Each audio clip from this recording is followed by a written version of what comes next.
This is Means End.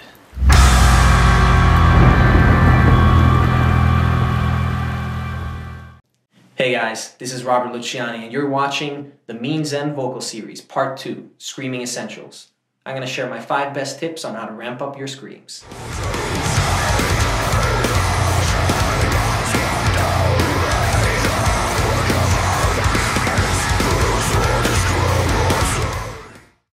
Tip number 1. Don't aim for loud to begin with. A scream should be able to be done in low volume. Now when we have microphones and amplifications, there are plenty of singers that do screams that sound extremely aggressive but are actually just used with microphone technique.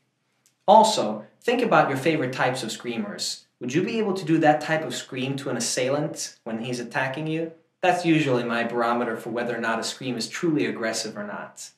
Don't worry about whether it's loud or not. What I have here with me is an SPL meter, and if I reset it and put it on hold, we'll notice that my speaking volume is about 71 decibels, 72 decibels. If I do my growl at low volume like I just did, and I start using my Batman voice, it says 82 decibels. It's a bit louder, but it's not extremely loud. If I do my growls the way I do when I record them, perhaps, these are my growls! 96 decibels. It's a bit louder, not extremely loud. If I were to shout into this, which is what screaming really is, it would sound something like this. This is the volume of my shout! It's over 100 decibels, 102 decibels. Huge difference. You don't have to scream when you're recording vocals for them to sound aggressive. Tip number 2, growl like me. I'm just kidding, that's not a tip. But this is how I do my growls. So to do my growls, there's nothing going on in the throat area. You start by pushing out your air, like when you come home after work and you're really tired. You go, oh. Think about when a gorilla grunts a little bit. He goes, oh, oh, oh, oh, oh, oh. What I want to exemplify now is the difference between getting that oh, oh, sound from your chest and getting it from your throat. If you get it from your throat, it'll sound something like this. Whereas if you get it from your chest, it'll sound much deeper. So down from chest and down from stomach. And from throat.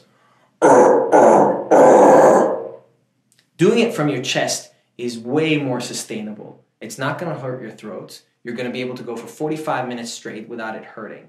And that's what you want to be able to do. You want to be able to track for a week, track all your tracks, or you want to be able to go on stage without giving up halfway through because your throat hurts. So start from your chest. Tip number 3, exaggerate everything. Screaming is a really exaggerated form of singing, and growling especially. So where people have a tendency to close up and not be very clear with what they're saying, to go like, you really have to open up and be really clear with what you're saying. Once more, you near me. So that people can hear what you're saying. The same thing is with words. You have to exaggerate the pronunciation of them. It's not enough that you say more. You have to go more like that for it to become interesting. Also, if you want to make a high growl or a low growl, don't work so much with trying to bring the growl up or down in pitch and that kind of thing. Work with your mouth. Exaggerate the low tone so it's not just a You can make a by opening your mouth like that. Tip number 4, work with timing. Screaming and growling are pretty percussive forms of expressions. A good way to improve your sense of rhythm while screaming is to practice to a metronome. So in one of Means End's songs, I've written a growl pattern that's linear and quite fast and challenging to execute. Remember, when you're executing fast growls or screams, you have to be extra clear with your pronunciation. The thing I wrote went something like this. 1, 2, 3, 4. You will inevitably admit that you are not able to assert every single truth about yourself. Find something that works for you. Tip number 5, work with adding pitch to your screams.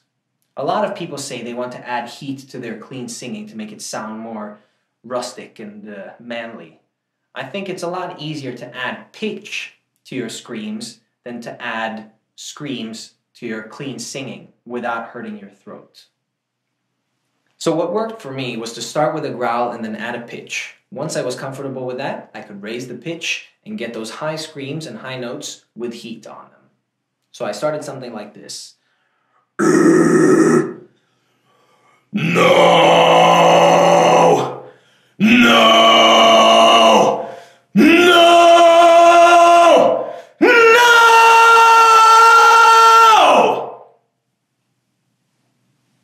Suddenly you start singing like, once more, and people can't hear what you're singing anymore.